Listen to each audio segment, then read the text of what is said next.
All. Up next, we have another of our wonderful congressional speakers. We are excited to introduce Representative Lori Chavez-DeRemer. Representative Chavez-DeRemer was first elected in November of 2022 to represent Oregon's 5th Congressional District.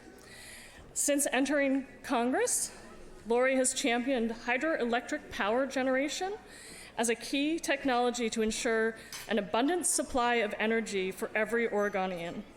In addition, Lori has served as the vice chair of the Conservative Climate Caucus, which is dedicated to educating conservative members of Congress in clean energy and climate.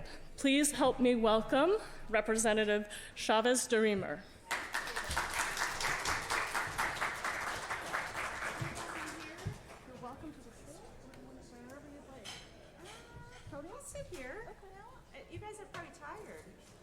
They get a break after this.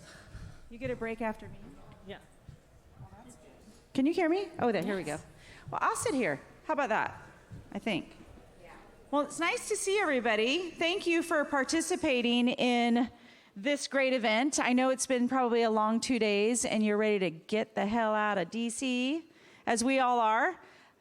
We have votes tonight. I'm sure you've heard from other members, and then most of us will be out of here to get back for silly season, as we call it, that we're all involved in. But thank you. I'm grateful to be here. I know that you had Congresswoman Miller Meeks here earlier.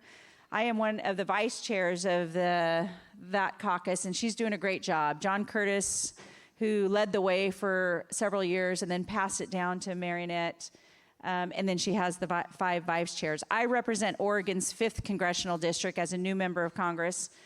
And this issue, this topic is hot.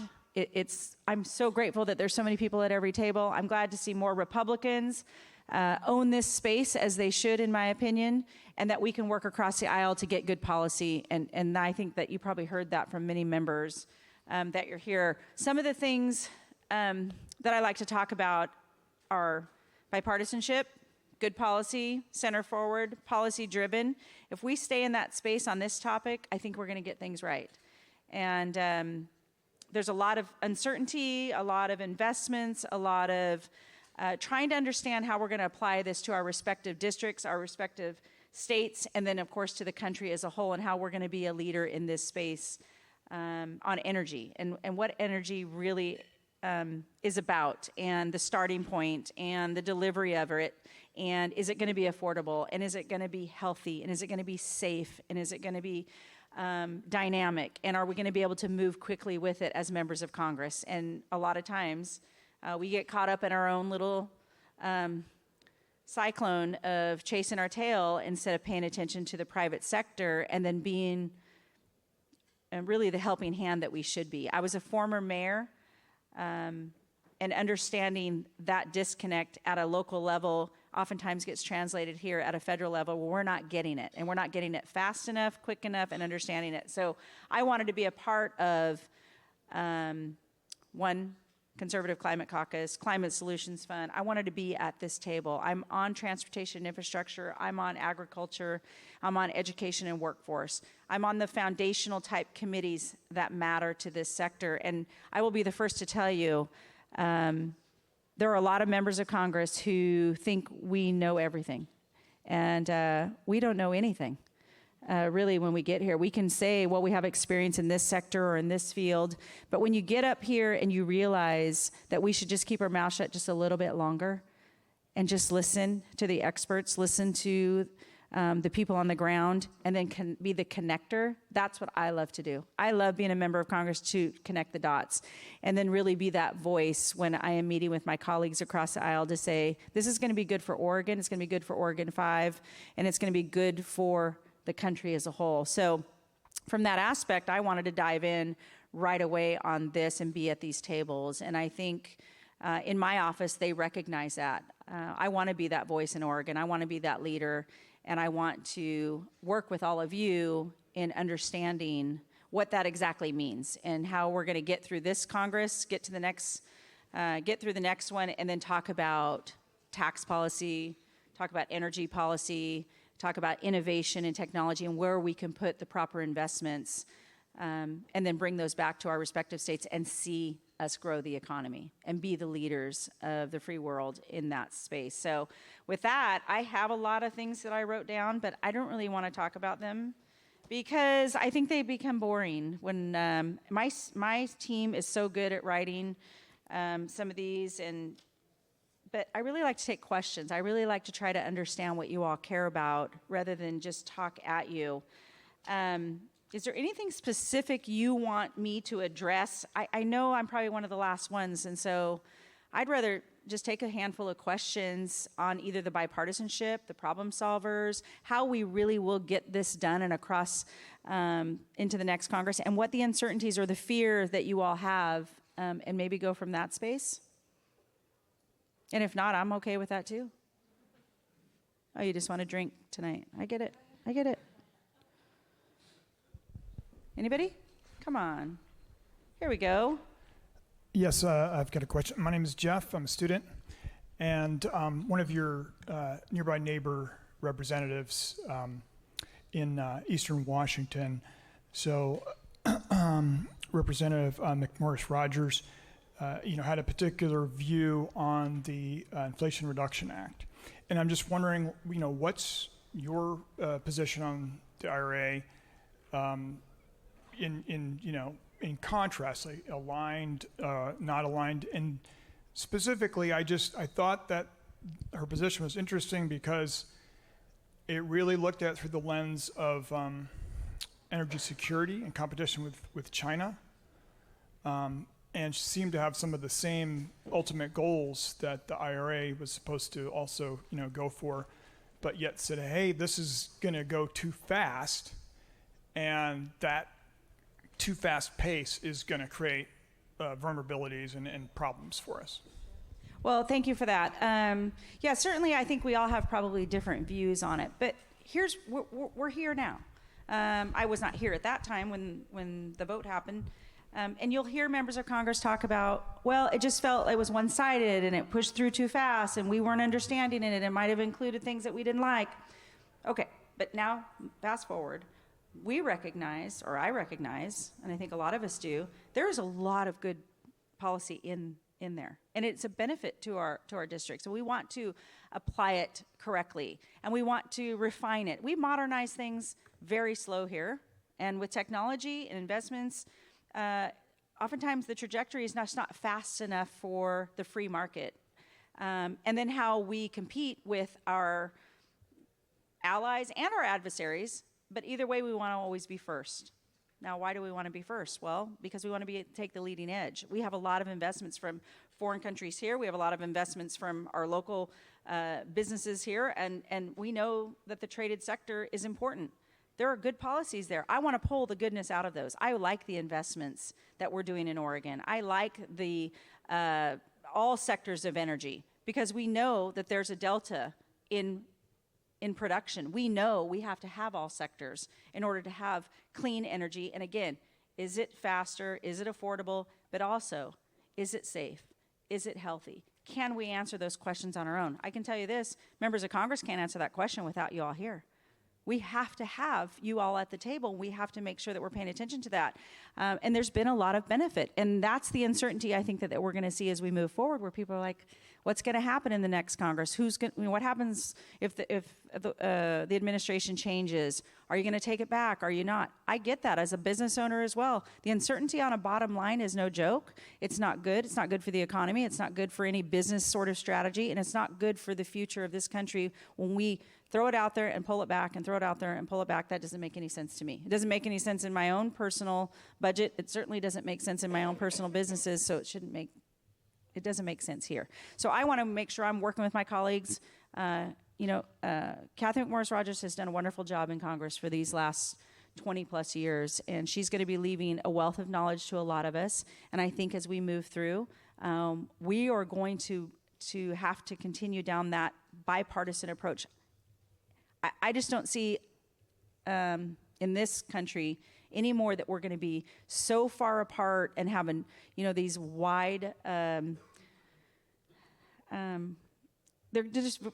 we're a divided country, but we're very close. And again, when I'm at Problem Solvers and we have 32 Republicans and 32 Democrats sitting at a table, and if you put a blindfold over what we were all saying, we all sound the same in what those policies are. We cover up the name, cover up the D, cover up the R. You wouldn't know, because there's something that matters to me. If I work with Marie Gluesenkamp-Perez across, in Washington, Vancouver, we work on so many things together and we agree almost exactly how to get there. What's not agreeable is when it's one-sided and it gets decided with one party, and then it feels like it's been disingenuous, and that maybe that animosity can carry over to later. But with new members of Congress like myself, my goal is to change that, to work on that. Easier said than done. We can all get frustrated, but we make this job a lot harder than it has to be, in my opinion. It just doesn't have to be this hard. We just have to work and be honest and work with integrity and good faith. Sometimes good faith gets lost, I think, a little bit. So I'm going to continue to move forward on a lot of these. I want to make sure that we're getting rid of the stuff that doesn't work and keeping what does work. Yes? I can speak loud enough. So Thank you. So actually, I'm here, I represent Urban Flood Control and Water Quality District in your district, which is newly consolidated from Multnomah County Drainage District. So I work a lot on resiliency, and we also represent ports. One of the biggest things that we notice about IRA and some of the funding streams for clean energy is that they often include they often don't include the infrastructure needed at places like ports for offshore wind. Obviously, the permitting issues that we're still going through. So, for example, this week in the Senate, they're working on the RISE Act. There's a House companion bill as well by Lizzie Fletcher from Texas. Very strong bipartisan support. So I just wanted to follow up and say that if you want to go down that bipartisan support, we're seeing a lot of energy, no pun intended, around this infrastructure question as well. So in California, where we represent a lot of the ports along the coast there, they're talking $16 to $20 billion just to deploy offshore wind. It doesn't exist right now. And so I would just encourage that, like you're talking about bipartisanship, and take a look at some of these proposals to create these revenue streams, because without that infrastructure, there's no way to deploy offshore wind off of California right now. There's just no, theoretically, yes. So I appreciate your approach, because I think there's a lot of good stuff that is happening. It's just not, Feasible. Yeah. Well, we put a lot of faux dates, like 2035, 2050. We've mandated ourselves right out of the market. That's the silliness of it, Again, we need the entire portfolio of energy to be all sectors to fill that gap. We have to be the producer. We know we need more energy. How we capture it, how we store it, how transmission lines, whatever we're talking about, we know that we cannot pick winners and losers in government, but we continue to do so. And that's in the flexibility of language, in the flexibility of the funding streams, who can apply, who cannot. We pit you all against each other sometimes, which is kind of a joke in itself. That's the free market, let it work, but also with some guidance. Permitting reform, if I might touch on that. So I'm working with Congresswoman Malloy on the FREE Act, making sure, because now what we're seeing, not only is it the federal level of permitting reform where it's taking, just the fact that it even takes 20 years sometimes to get something done at the state level. You're also now seeing it at the county level, the local level, the city level, and you're seeing companies, I'm sure there's companies, you're investing, you're deploying, just talking to, the public sector on when you're trying to move a public project. The first thing you'll do is say, well, go talk to the public, and they don't know anything about it. You have to educate that. That's a whole department now of these companies that you have to go in and start at the ground level before you would even think of putting a project in and investing that kind of money, because you're going to get pushback.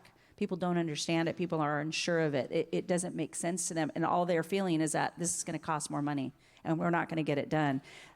Drawing those dots from A to B, then B to C, then C to D works. But we go from A to D, everybody's like, I don't even know what you're talking about. I just know it's going to cost more money. So again, starting early and often, talking to the public, I think helps.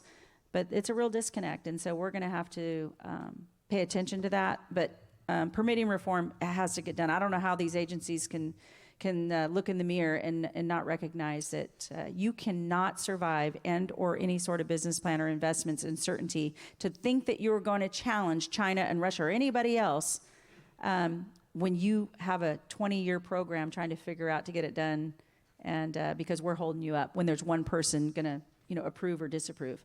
We've got to, the permit by rule, which is the FREE Act, which I'm working on, permit by rule, where, we set the bar. Here's what you're going to get. You're going to get your permit if you hit this level. And we're going to set those out, and as soon as you hit it, that permit gets triggered. We want to see a 120-day turnaround on some of this stuff, and right now, it's just, it's a guessing game. And that's kind of the stuff that I like to stay focused on, making sure that we're connecting those dots. I think I have time for maybe one more. Yeah, and then I got to... Anybody? Aram, is that you? Aram, there you go. Hello. Go ahead. You can ask the question right here. Yeah, I'll talk. Go ahead. Well, first off, thank you for taking the time. One thing that we've heard pretty consistently from industry leaders today is that the biggest obstacle, or one of the biggest obstacles to large-scale energy infrastructure projects, is judicial challenges, people taking issues with projects. Is that anything that's come up in discussions with the Conservative Climate Caucus? And can you walk us through maybe what some of the policy solutions that you've been discussing are? No, I cannot walk you through any policy solutions to that issue because it's such a giant issue, right? Well, we know, again, that there are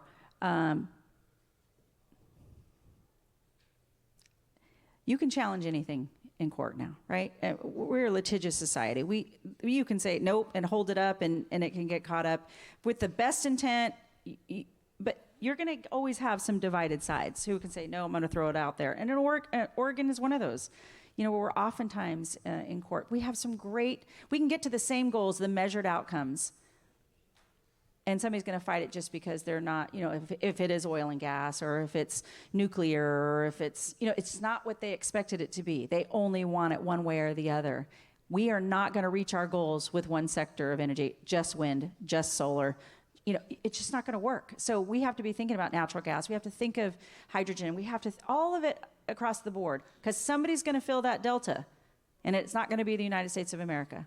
Another country is going to come in and say, oh, here's what you need, and we're going to do it faster and quicker and cheaper. And we're going to be relying on those countries, exactly a goal that we don't want. So, and throw it up in court. So yeah, we have whole law firms that will stand up and do just that. And it's frustrating. I don't know what the answer is going to be unless there's a fix, on the litigation side of it to say what we will and stand for. But I don't have an answer for you in those 30 seconds to say. But it is always at the top of mind that we can do policy fixes, and it's going to end up in court, and your $20 million projects will sit and sit and sit. So I'll check back on that one for you. Okay, Aram, did you want something before I leave? Did you want to say something? Look, I'm calling him out because his company's in the district. Okay, there you go. That's all I care. Anyway, I appreciate the time. Thank you so much for being here and investing in America. Appreciate it. Thank you. And that's the kind of energy we need in Congress. And now we're going to send you, now that you're energized, we're going to send you on a quick little break. We'll be back here at 1:45. Grab a little coffee, grab a little drink. And thank you so much, Representative.